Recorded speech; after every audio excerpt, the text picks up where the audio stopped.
Si certains de vos proches sont constamment en couple, d'autres à l'inverse ont bien du mal à se caser, même lorsqu'ils semblent ne pas être si bien dans leur célibat.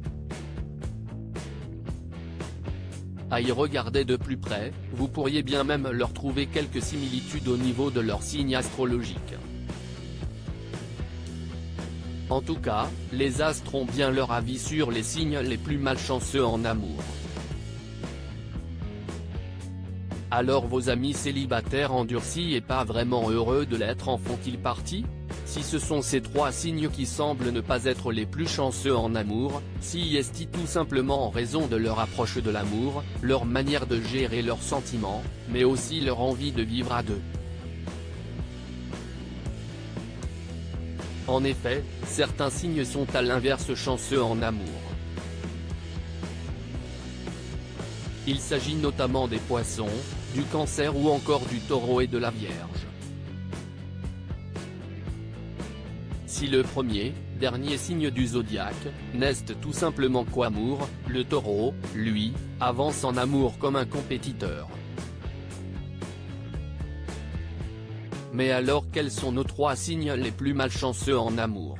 Si l'amour restant intact des décennies est un rêve pour beaucoup, certains auront plus de mal à l'atteindre.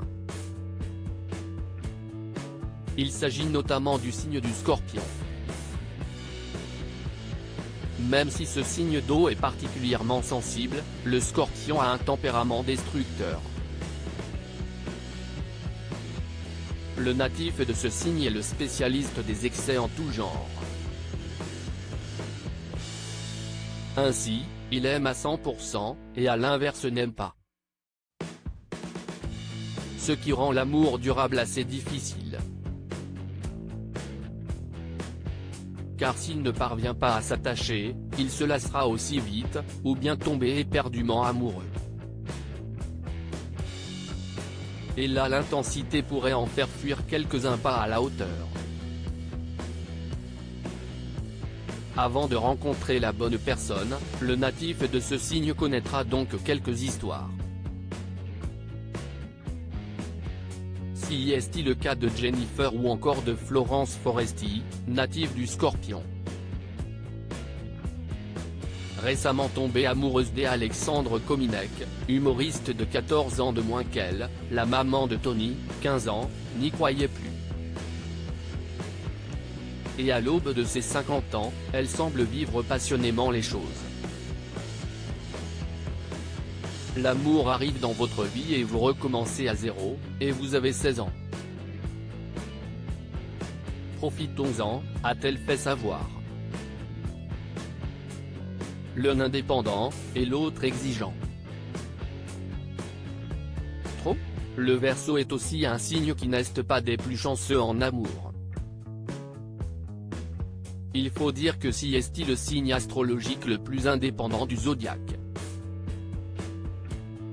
Le Verseau tient à sa liberté plus qu'à toute autre chose. Marqué par sa rupture avec Brad Pitt, il y a des années, Jennifer Aniston a connu d'autres idylles mais semble heureuse dans son actuel célibat. Native du Verseau, l'actrice tient à sa liberté. Et l'autonomie des natifs de ce signe peut parfois faire peur à l'être aimé, qui se sentira toujours en second plan. Leur amant idéal? Quelqu'un d'aussi indépendant qu'eux. Enfin le Capricorne a lui aussi parfois du mal à trouver chaussure à son pied. Particulièrement exigeant, il a bien du mal à trouver l'âme sœur.